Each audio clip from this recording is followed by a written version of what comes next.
Salam alaikum, Azul Villaoun. Bonjour.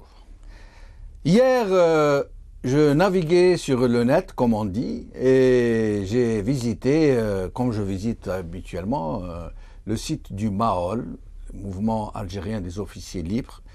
Et comme d'habitude, j'ai trouvé des informations gravissimes sur le site. J'ai donc pensé à inviter le docteur Haroun, porte-parole du MAOL, qui est là aujourd'hui avec nous, que je remercie d'être avec nous. Merci. C'est Haroun, marhaba bik. Donc nous allons parler de choses et d'autres, notamment de ces affaires dont vous faites état sur votre site, et de corruption dans l'armée, de ces histoires abracadabrantesques. Mais nous allons commencer par le gaz de schiste.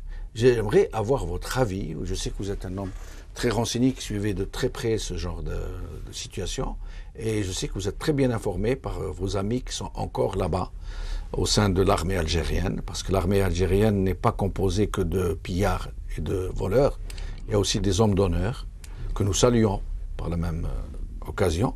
Et donc, j'aurais voulu avoir votre avis sur cette histoire de gaz de schiste, sur cette information qui circule depuis hier, comme quoi le gaz de schiste, pendant que le gouvernement fait semblant de résister, de négocier, que la fracturation a déjà eu lieu dans plusieurs endroits du pays. Des forages, plusieurs forages, on ne connaît pas le nombre, ont été réalisés dans la plus grande discrétion, dans le secret d'État même. Absolument. Salam alaikum avant tout. Merci beaucoup de m'avoir invité. C'est vrai, absolument. Le gaz de schiste a été exploité avant même que ça soit décidé officiellement. Et donc ça a pris en fait une tournure après les événements de Tigunturin. D'ailleurs, les événements de Tigunturin qui sont entre deux grandes parenthèses. Et il faut savoir qu'il y a plusieurs choses qui n'ont pas été dites dans cette affaire. Oui. Où justement, Total, la société française, a remplacé la grande société anglaise BP dans la région, et où justement il devait y avoir des concessions pour le gaz de schiste. Il faut d'abord rappeler que le gaz de schiste, il est dans ses balbutiements. On commence juste à comprendre ou à essayer de comprendre comment rentabiliser cette technique, cette façon d'extraire le gaz. Ça n'a pas réussi aux États-Unis, c'est des scandales un peu partout, que ce soit les États-Unis, l'Allemagne, la Pologne, d'autres pays aussi, au point où des pays ont carrément interdit l'exploitation du gaz de schiste dans leur pays, dont la France. Dans la France. Où François Mitterrand a déclaré publiquement décidé de ne pas prendre cette pente vers l'exploitation du gaz de schiste. Oui. Chose qui est permise chez nous. Et même, il paraît même qu'il y a une forte pression qui est exercée sur le régime pour le forcer à accepter ces expérimentations, ces fracturations hydrauliques. La principale, il faut savoir qu'il ne faut pas juste voir l'Algérie pour le gaz de schiste. Pour Total, qui est en train de faire des exploitations un peu partout dans le monde, dans l'Algérie, c'est encore au stade de l'exploration. Au stade de l'expérimentation. Voilà. Il faut dire que Total a une légère avance dans la technique d'extraction, et puisque le gaz de schiste, ça va être le futur de l'humanité, entre parenthèses, c'est à la société qui va avoir la technique la plus fiable, la plus rentable, qui va justement pouvoir faire des miracles et pouvoir gagner beaucoup d'argent. Et c'est pour ça que, pour Total, l'Algérie est un Éden de l'expérimentation, un peu comme l'expérimentation de la bombe atomique d'Urgan ou dans le Sahara algérien, ou Baie Namous, où des gaz ont été testés par les Français. Et donc, c'est dans le même esprit que c'est en train d'être fait en Algérie. C'est primordial pour Total de réussir. Mais il n'y a pas que Total. Il n'y a pas que Total. Il y a même Sonatrach qui dit qu'elle aurait fracturé. Mais Sonatrach est en train de jouer un jeu un peu beaucoup traître, parce que l'exploration de Sonatrach, c'est juste pour une façade. C'est pour dire, dans le cas où il y a un problème, c'est Sonatrach qui l'a fait et pas Total. Elle sert de couverture. Ça veut dire au cas où, comme maintenant c'est le cas, au cas où c'est révélé, au cas où on découvre qu'il y a des explorations, fracturations, on dit non, c'est Sonatrach. On dira que c'est Sonatrach. Alors que qui chapeaute, qui pilote, etc. Absolument. Comme il dit. Alors que Total, elle a commencé à fracturer, à faire des tests bien avant que ça soit officiel. Donc vous confirmez que c'est, par rapport à vos renseignements, vos sources de renseignements, que ces fracturations hydrauliques ont bien eu lieu. Absolument, il y a même des dégâts. Il y a même des dégâts. Oui, on a vu des images. Oui. Il y a même des dégâts, et des dégâts graves. Il y a un rapport qui a été publié il y a un peu plus d'une année par le DRS, par les experts dans le domaine de l'environnement, où ils disent que c'est fracturer du gaz de schiste avec les techniques actuelles qui sont utilisées, et ça veut dire condamner la nappe albienne algérienne. Oui. Et il faut dire qu'après le pétrole, la seule ressource, le seul trésor algérien, c'est la nappe albienne. C'est ça qui va permettre aux générations futures de manger, de produire une agriculture peut-être qui va sauver les Algériens dans le futur. Et compromettre ça, l'empoisonner, ça veut dire que ça veut dire que les générations à venir vont être condamnées à mendier leur pain. Voilà. Et pourquoi le régime est-il en train d'autoriser ces sociétés? De toute façon, il n'est pas prêt à exploiter. Il le dit lui-même et tous les experts le reconnaissent.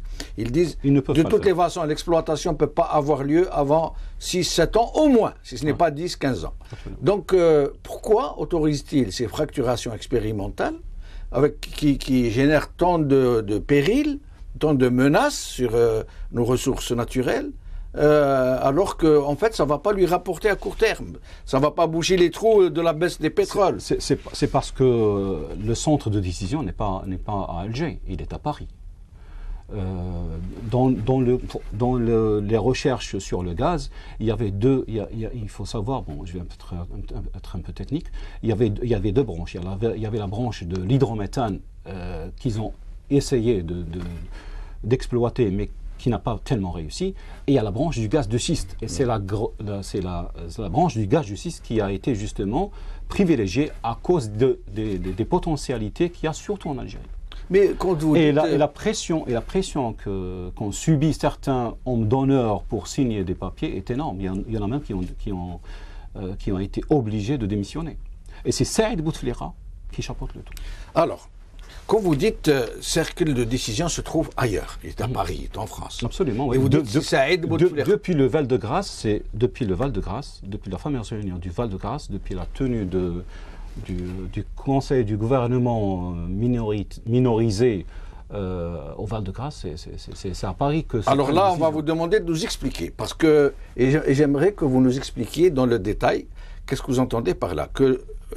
Pourquoi Paris ou la France ou je ne sais pas quel cercle occulte français contrôlerait le pouvoir algérien? Et pourquoi Saïd Bouteflika contrôlerait le pouvoir algérien, puisque lui, en fait, c'est un petit conseiller et il n'a même plus l'ombre de son frère pour le protéger? Comment peut-il s'imposer? C'est un peu plus complexe que ça. Oui, alors dites-nous. Il faut savoir que le monde actuellement est un monde où les intérêts priment. C'est-à-dire que, contrairement aux Algériens, les Français, les Américains, les Russes et d'autres pays développés, ils ne planifient pas sur les 5 ans. Oui. Des plans quinquennaux. Non, ils planifient sur 20, 30 ans, 40 ans et 50 ans. Oui. C'est comme ça que ça se passe. Et ça fait partie de la sécurité elle-même du pays. Et c'est dans ce cadre-là que la France, et c'est tout à fait normal, voit que l'Algérie est une aubaine pour elle. L'Algérie, pour elle, est la seule issue énergétique possible, surtout avec ce qui se passe actuellement en Russie et avec ce qui se passe dans le Caucase. Et en Iran aussi. Sécuriser l'approvisionnement en gaz et d'autres énergies à partir de l'Algérie est primordial pour le développement de la France. C'est presque une veine. Là, c'est compréhensible. Mais quel est ce point? Comment cette puissance étrangère peut-elle agir sur le régime algérien? C'est tout à fait simple. Pourquoi? Comment tient-elle les barons du régime? Elle tient les barons du régime par l'argent. C'est-à-dire que la France, elle sait que les barons algériens, entre parenthèses, je m'excuse du mot, de tous les pourris algériens, vont investir leur argent en France. Et le blanchiment d'argent se fait presque d'une manière officielle. Ah bon? Ah oui, oui. On sait par exemple, d'ailleurs, la fille de Sellal a été arrêtée dans un aéroport en France. Mais c'est pas une rumeur cette histoire? Non, c'est pas une rumeur. Elle a été vraiment arrêtée avec une valise d'argent? Avec une valise contenant 1 million d'euros et elle a été relâchée sur ordre de... Ça, c'est dit sous votre responsabilité. C'est sous ma responsabilité. Pour nous, ça reste une rumeur tant que ce n'est pas... Non, c'est pas une rumeur. Et comment ils ont fait pression sur la justice française? D'ailleurs, non, ça a été un coup direct, un coup de fil à l'aéroport, au directeur de sécurité de l'aéroport de la lâcher. Ah bon? Ah oui, c'est même pas parti devant le juge. C'est sous votre responsabilité? Oui, absolument, j'accepte. Et des sommes colossales partent entre Alger et la France. Et la France, d'après vous, aiderait, le pouvoir français aiderait ses barons à blanchir leur argent? Oui, absolument. Et c'est comme ça qu'il les tient? Et c'est comme ça qu'ils les tiennent. Ils savent qu'ils n'ont pas d'autre issue que de prendre leur argent vers la France. D'ailleurs, actuellement, enfin dernièrement, ça a été un peu officialisé avec le patronat algérien où le cercle de Saïd Bouteflika, Haddad et compagnie ont décidé d'officialiser le transfert d'argent, soi-disant justement pour les fameux investissements directs à l'étranger, les IDE.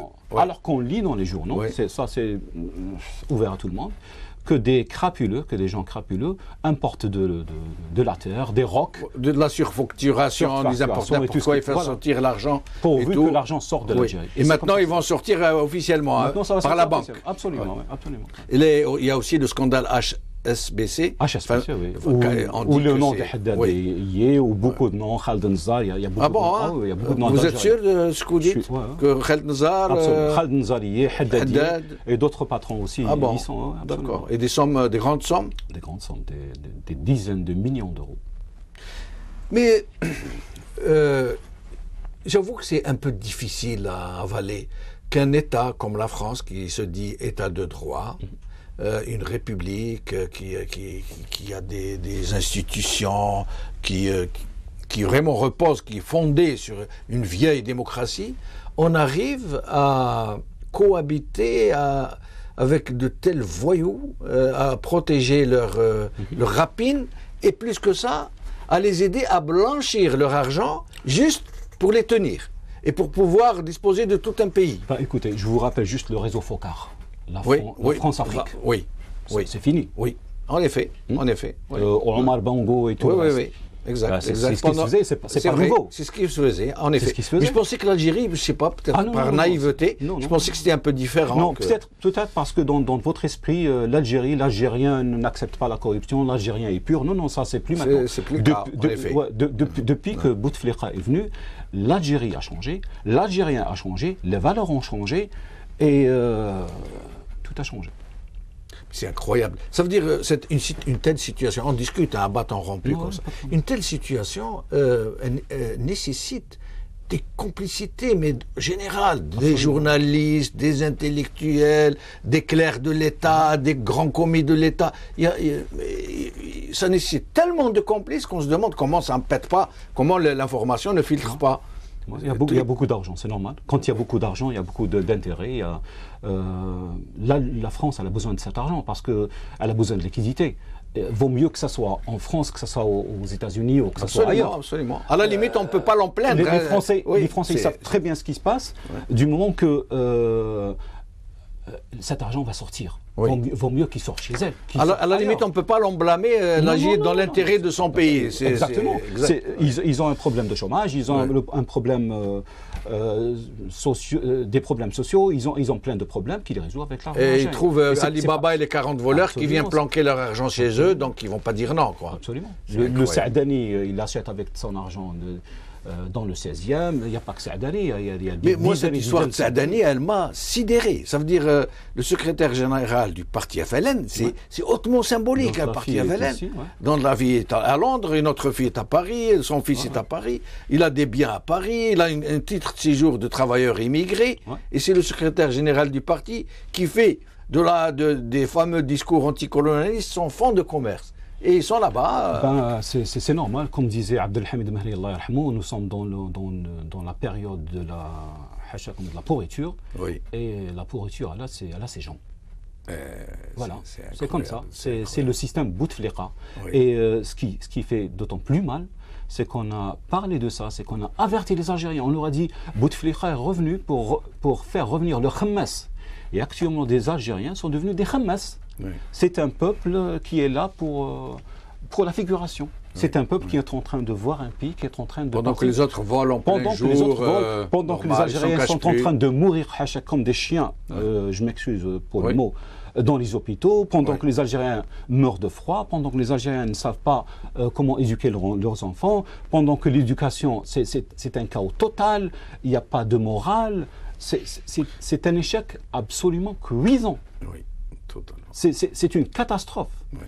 Et à propos de gens qui meurent et qu'on rapatrie, ce rapatriement de la dépouille mortelle de Roger Hanin, beaucoup d'Algériens ont trouvé que c'était bien, que c'est un Wild Beled qui a demandé à être enterré dans le pays de ses ancêtres, là où est enterré son père, et qui ne soit pas fait enterrer en Palestine, occupée.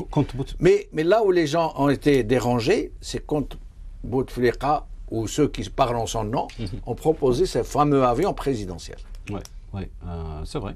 Un avion présidentiel, enfin, c'est pas l'avion présidentiel, c'est un des avions du parc présidentiel qui est parti ramener la dépouille, ça c'est vrai. Et il faut dire que Bouteflika, lors de sa première visite officielle en France, il avait promis, quand il avait promis à Henri Comacias de venir chanter en Algérie, il avait promis à l'époque de rendre les biens des anciens pieds noirs algériens dont la communauté juive. Et je me rappelle avoir lu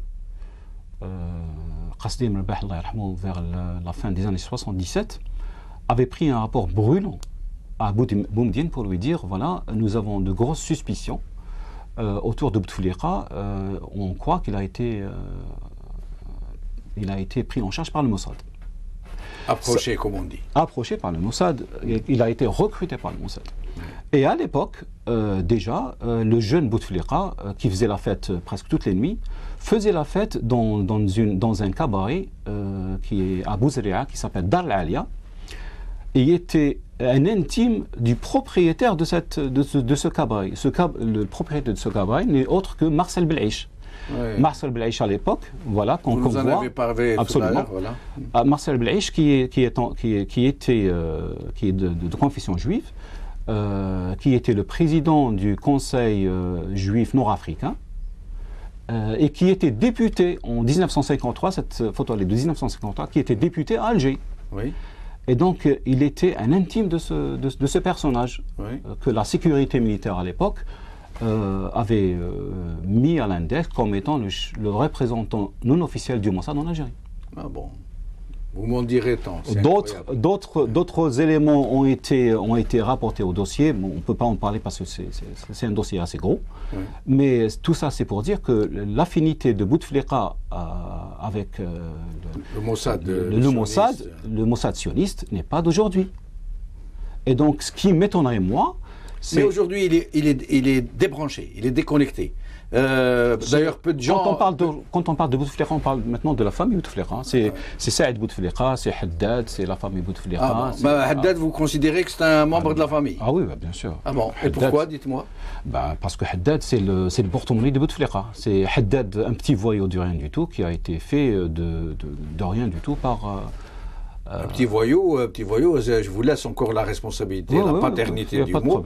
Mais nous, on a vu que les ministres se pressaient, se bousculaient pour qui fait attendre des ministres d'une république bananière, qui fait attendre les ministres d'une république bananière pendant plus d'une heure pour venir faire dans son discours de chef du patronat. Et ce monsieur que vous qualifiez de petit voyou, qui a reçu des ambassadeurs et une ambassadrice américains et français, qui se tenait comme une écolière devant lui. Absolument. Oui, c'est parce qu'il pèse des milliards, c'est parce qu'ils savent que ce monsieur-là, c'est le monsieur business en Algérie. Voilà. Ah bon, c'est le porte-monnaie, vous m'avez dit de Saïd Bouteflika. Vous voulez dire c'est le prête-nom? C'est le prête-nom, absolument. C'est lui qui gère la fortune C'est lui qui gère la fortune des Bouteflika. Ah bon? Et une fortune qui a commencé avec la première affaire de la banque Sonatra qui a fait faillite aux Émirats il y a quelques années, dont on avait parlé à l'époque. C'était juste chaud. Et ces rumeurs qui circulent sur la préparation de ce monsieur, éventuellement pour remplacer au pied levé le président actuel s'il arrive à décéder subitement, alors claqué entre les doigts. Qu'est-ce que vous en pensez? C'est possible? C'est une éventualité? Dans le pays où tout est possible, ou quelqu'un qui est sur une chaise roulante, qui ne sait même pas parler, qui ne sait même pas comment aller, tout est possible. Hein. Enfin, du moins, il pouvait essayer. Tout à l'heure, vous m'aviez parlé en parlant Haddad, de... pardon, en parlant de Haddad. Hein. Oui. Laissez-moi vous dire une chose, Oui. Juste pour dire aux spectateurs où c'est-à-dire où les choses sont arrivées. Le système Bouteflika, il a fait que le pays il a été coopté, il a été divisé presque en régions d'intérêt. Des chasses brisées. Des chasses brisées, des chasses gardées, exactement, oui. Alors, les brisées ou les chasses gardées. Voilà. Les brisées. Ouais. Je préfère les brisées. Ouais. Alors, par exemple, Haddad avait un grand projet vers la région d'Azazga, dans la ville de Tizi Ouzou. Oui. Et donc, il avait mis ses poquelins et ses engins de travaux publics dans un endroit... Un parc. Un parc, voilà, Ouais. un parc. Ouais. Un parc un peu éloigné, Ouais. voilà. Et il avait demandé à ce que ce parc soit surveillé. Ouais. Eh bien, figurez-vous que Saïd Bouteflika contacte Gaïd Salah, le charge de cette mission. Saïd Salah contacte le chef de secteur de Sidi Ouzou pour le charger de cette mission. C'est ce qui a été fait.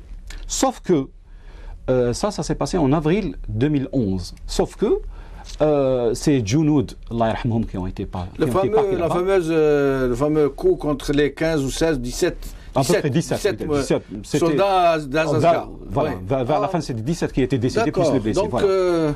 Alors, ils gardaient le parc de Haddad. Sauf que, quand ils étaient là-bas, ils n'avaient aucun moyen de s'abriter, où il n'y avait rien, il n'y avait ni talus, ni rien du tout. Ils étaient là, livrés à eux-mêmes, dans des tentes. Et c'est qui a payé le prix? C'est un colonel, c'est un jeune colonel, colonel Belhadj, Allah yadkhul bil khir. J'espère qu'on ne va pas le toucher. Il a été tout de suite arrêté comme étant le responsable de cette compagnie. Il a été le mois même passé au tribunal et condamné et mis en prison à Blida. Aujourd'hui, il a été viré de l'armée. C'est incroyable. Voilà. Et les soldats sont morts pour avoir gardé le parc roulant d'un entrepreneur. Voilà où on est arrivé. C'est incroyable. Voilà. Juste pour arriver aussi, on va toucher maintenant le sujet qu'on a publié et qui est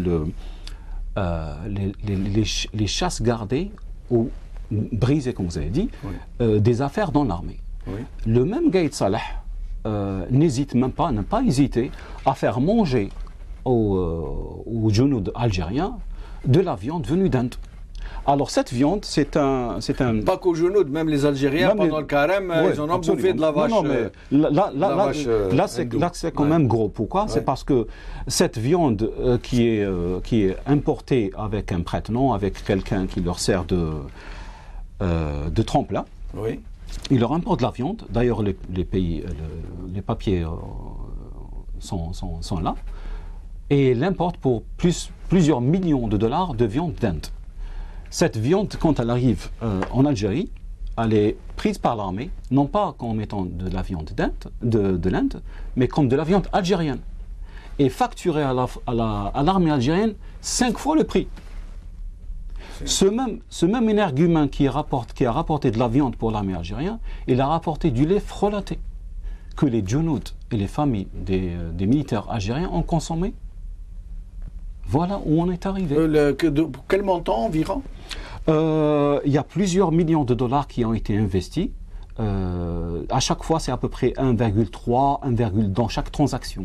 Chaque fois qu'ils importent. Chaque fois qu'ils importent. La vache d'Inde qui est facturée. Le buffalo. De la vache de l'Inde. De l'Inde. Pour qu'on ne pense pas que c'est de la dinde. Jifa, voilà, un Jifa. Et elle est peut-être bonne, elle est peut-être halal, on ne sait pas.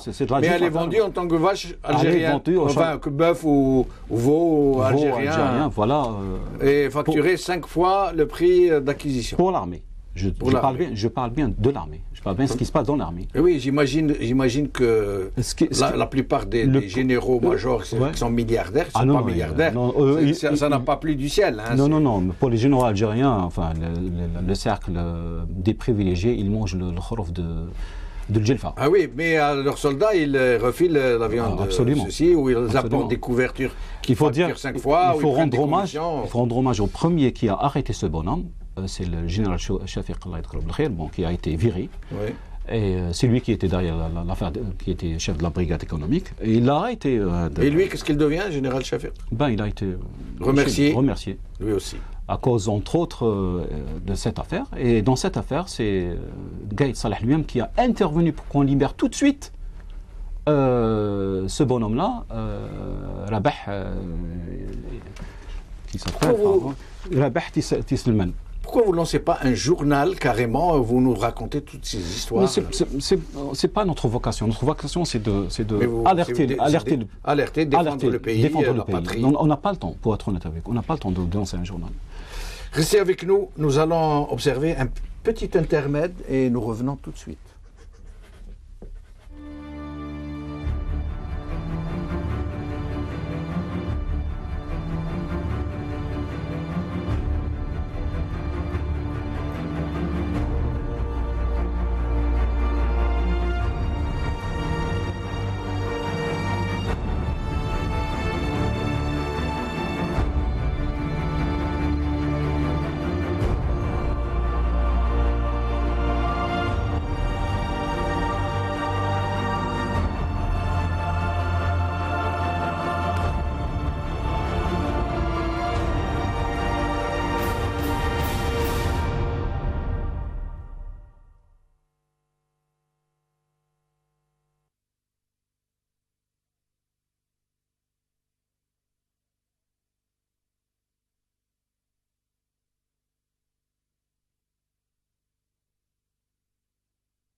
Salam alaikum min jadid, rebonjour. Nous revenons donc avec notre invité, Dr Haroun.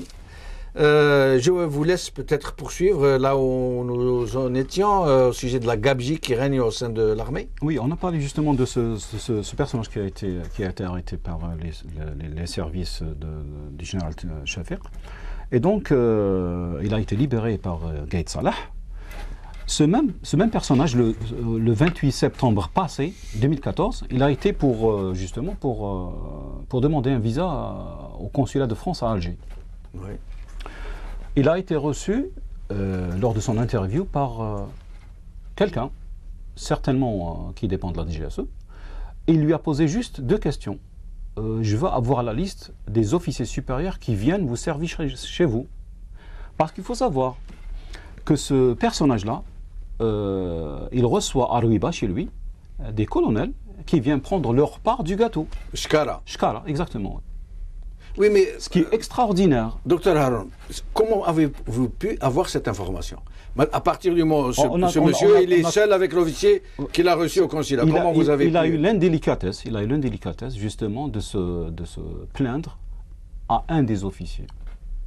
Lui dire voilà ce qui s'est passé, on ne m'a pas donné de visa, voilà ce qui est arrivé. Et c'est arrivé chez vous. Et c'est arrivé chez vous. De toute façon, on a tout le dossier puisqu'on a tout sur lui. C'est incroyable. Et ça, justement, ce n'est qu'un petit exemple. Oui. Il faut savoir que on est en train de parler de millions de dollars, 1,5, 1,3, 1,2 périodiques. Oui, ça c'est les petits. Ça c'est les petits. On est en train de parler des petits. On n'est pas en train de parler des grands. Parce que les grands, c'est à cause de dizaines de millions de dollars. Oui, j'imagine, à partir du moment où le scandale de Sonatrach qui a éclaté chiffre en centaines de millions de dollars. Absolument. Exactement, exact. Alors, si nous passions au sujet de la connectivité Internet, au Maroc par exemple, on capte très bien Internet sans problème, en Tunisie. Même en Somalie. En Somalie, voilà, vous nous l'apprenez. Alors qu'en Algérie, les gens ont vraiment, c'est la galère. Pour regarder une vidéo, par exemple, il reste 1 heure à l'avoir téléchargée, ramée.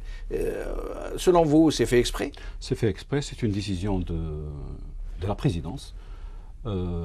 D'ailleurs, la fameuse ministre des télécommunications, dont ce secteur dépend, elle a été certainement bien visée dernièrement par des vérités, ce qu'elle a fait,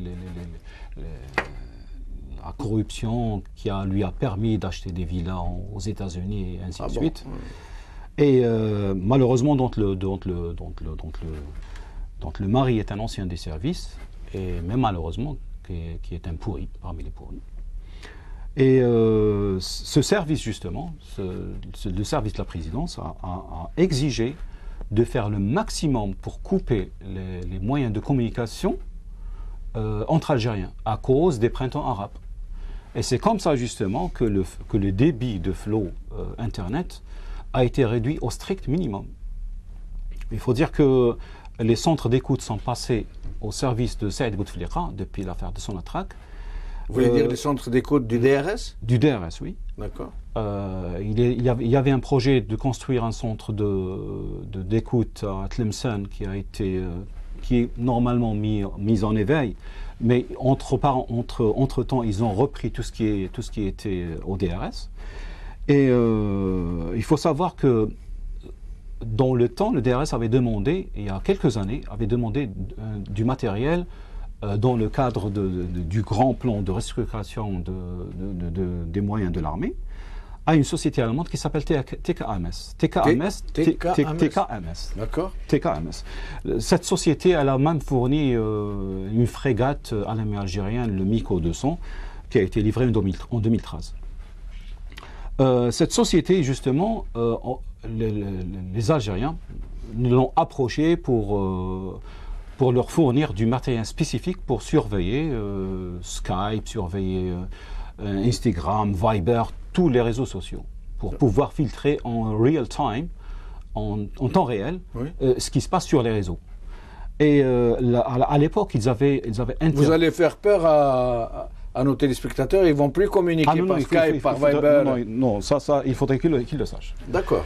Donc il y a moyen de savoir ce qu'ils échangent entre eux, les gens. Donc maintenant, quand le service d'écoute est passé à la présidence, la France a mis tout son poids, après l'affaire de Charlie Hebdo, pour que le matériel demandé par l'Algérie lui soit fourni par les Allemands, parce que c'est une forme allemande. Et pour ce faire, c'est quelqu'un de la communauté européenne, le coordinateur de la lutte antiterroriste, M. Gilles de Kerchove, qui va justement dans ce contrat négocier avec les Algériens ce qu'ils veulent et tout. Et vers la fin, il leur a tout accordé, grâce aux Français. Et c'est réalisé ou c'est en cours? C'est réalisé. Le contrat a été signé le 28 janvier 1915, récemment. Oui. Et ce même contrat, il va être entériné. Le matériel va être livré en début mars. Et c'est quelqu'un qui va partir c'est M. Richard Wright, qui est le directeur du centre de prévention de conflits de sécurité à la communauté européenne, qui va partir justement le mois de mars. Justement, on vous a fourni une photo, oui, avec justement, en fin de compte, réaliser l'installation et la mise en marche officielle à partir du mois de mars. Donc il faut compter vers le début avril de tout cet équipement. Oui. Donc nous avons l'envoi. Donc pour le moment, ils ne peuvent pas encore nous écouter, jusqu'à la fin mars à peu près. Ah bon? Ah oui. Nous avons encore un répit, un sursis. C'est un sujet qui nous touche de très près parce, oui, que c'est un matériel avec lequel ils vont pouvoir écouter les téléphones satellites, tout ce qui est crypté, tout ça. Mais nos téléspectateurs, ils vont penser qu'on est en train de faire le boulot du DRS ou de la présidence, de leur faire peur, de leur dire attention, n'utilisez plus Internet, n'utilisez plus Skype, n'utilisez plus Facebook. On va vous espionner. Vaut mieux le savoir. Quand on a un concert, il vaut mieux le savoir pour traiter ça. Et comment s'en prémunir? Comment faire pour... Il y a des moyens. Moi, je laisse libre... Non, dites-nous si vous le savez. Non, je fais confiance à l'intelligence algérienne. Il y a des moyens. Vous pensez d'échapper à cette surveillance qui se profile à l'horizon? Absolument. Ils vont donc nous espionner systématiquement. Ça va être systématique. Il faut dire quand l'Algérie, quand le DRS avait demandé il y a quelques années, vers 2011, à TKMS justement de lui fournir cet équipement. À l'époque, l'Union européenne, donc Gilles de Kerchove, avait demandé que le DRS lui fournisse le fichier national en premier, et deuxièmement la liste de tous les terroristes potentiels algériens. Chose qui a été faite avec Saïd Bouteflika. Il aura tout fourni.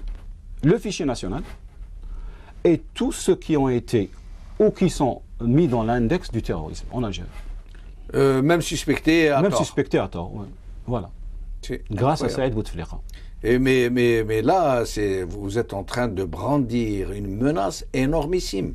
Ça veut dire que les Algériens, pour une fois qu'ils ont trouvé moyen de respirer, Internet, Facebook, Skype, Viber, etc., Yahoo, etc., donc YouTube, Mais de toute façon, la notion de... Personnellement, il faut dire qu'il n'y a pas de sécurité sur Internet. L'Internet... Mais à ce point où on est contrôlé, où on sait ce qu'on dit, ce qu'on fait, ce qu'on écrit... Absolument.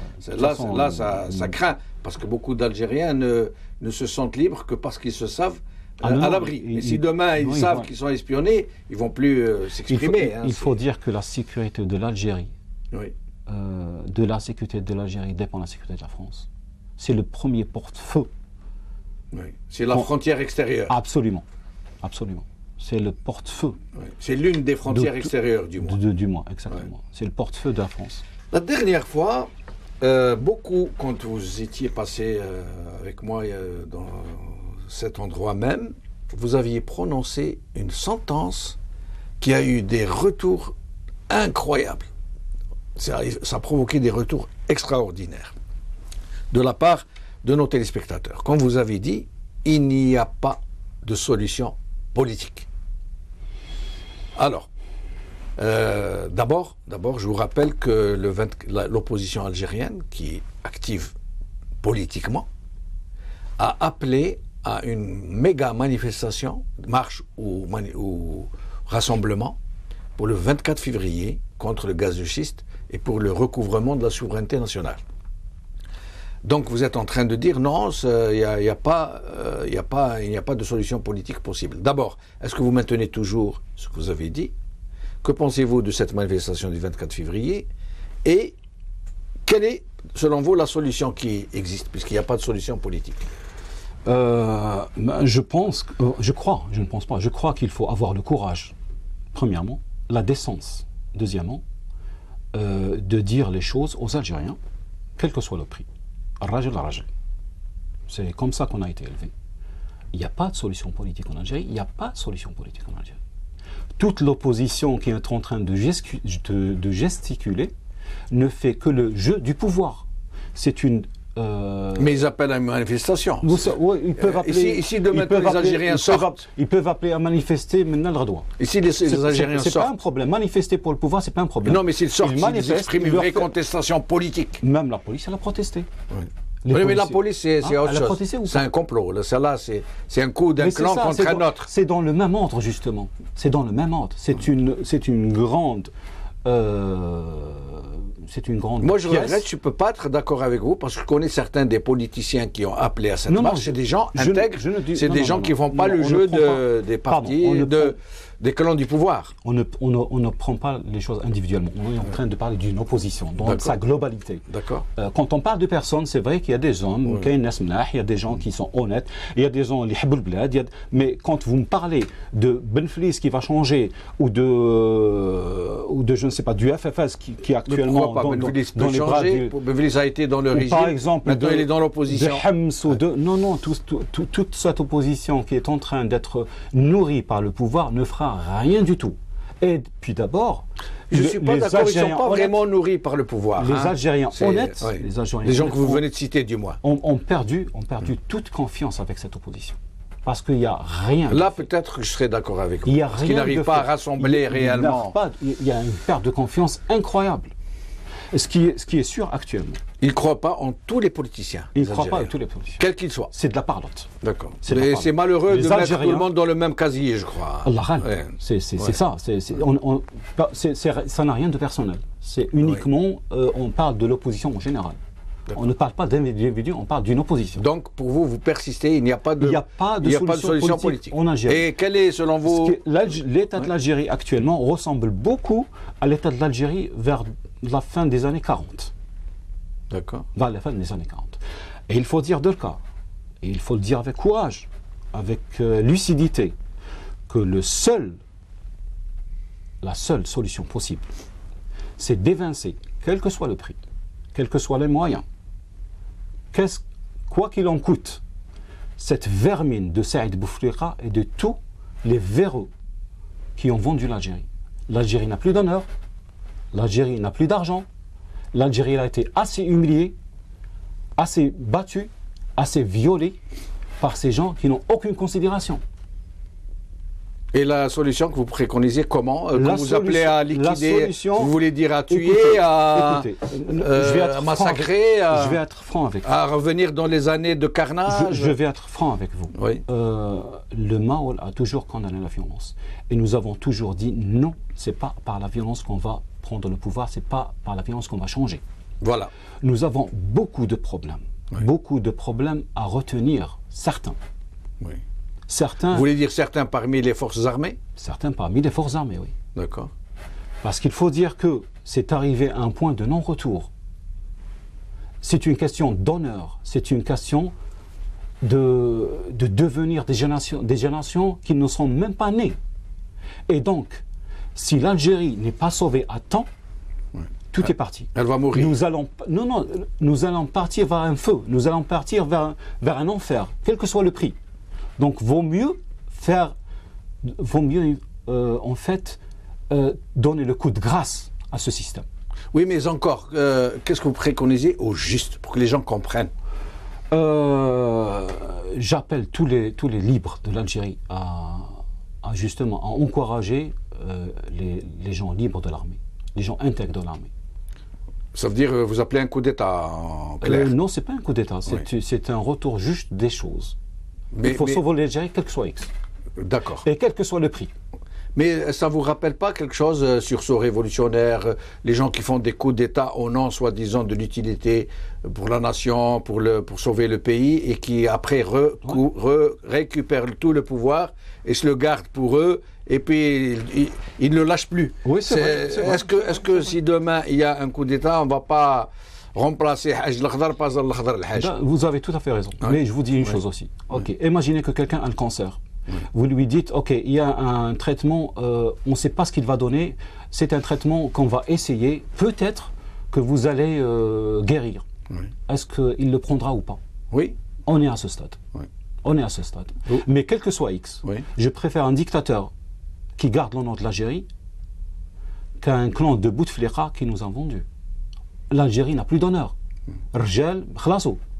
Mais un dictateur qui prend le pouvoir à un peuple, Non, là aussi l'Algérie n'aura plus d'honneur. Pardon, À partir du moment où un peuple accepte qu'un dictateur se prenne sa souveraineté, il n'a plus d'honneur. Je comprends ce que vous dites et je ne suis pas en train de dire que nous allons vers une dictature. Oui. Je suis en train de dire, et je l'ai bien dit, nous appelons tous les Algériens libres.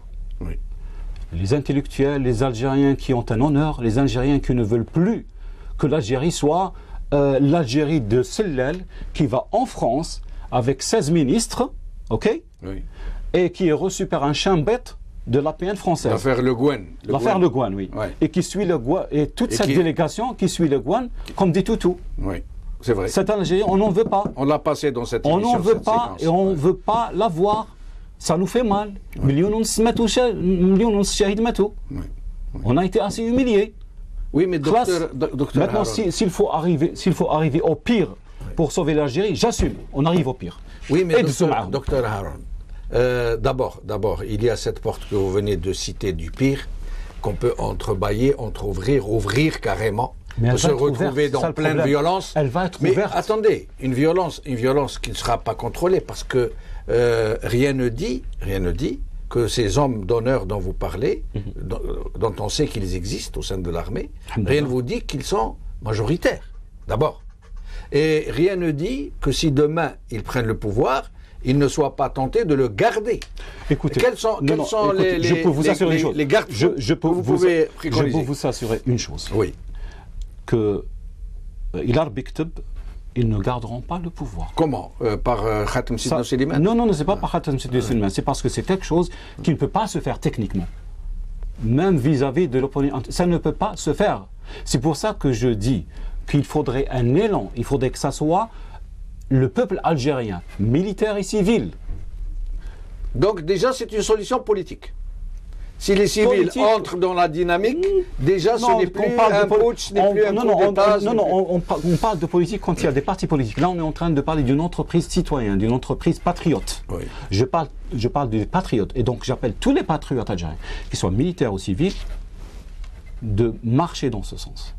On n'a pas le choix. Il faut intervenir. Classe. On a assez. Il faut mettre fin à ce scandale. Je comprends parfaitement votre colère, je comprends votre indignation. Je suis un peu comme vous, j'ai peur pour ce pays. Je sais que ce pays va droit au mur, que si on ne fait rien pour empêcher cette issue fatale, nous y arriverons tôt ou tard, et plus tôt que tard. Plus tôt que tard, exactement. Mais il n'en demeure pas moins que nous autres Algériens, on est frappés. On a une expérience dans le domaine.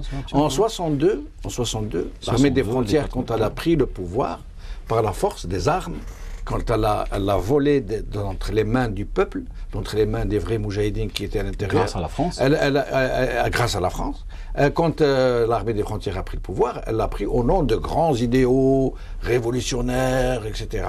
Quand en 65, deuxième coup d'État se crée, ça a été la même chose. Justement. Quand en 92, le coup d'État contre les élections législatives, contre le processus électoral a eu lieu, ça a été aussi au nom d'idéaux, etc. Oui. Mais ça a toujours été comme ça. On ne connaît pas de coup d'État militaire qui s'habille d'oripeaux qui ne sont pas présentables. D'accord.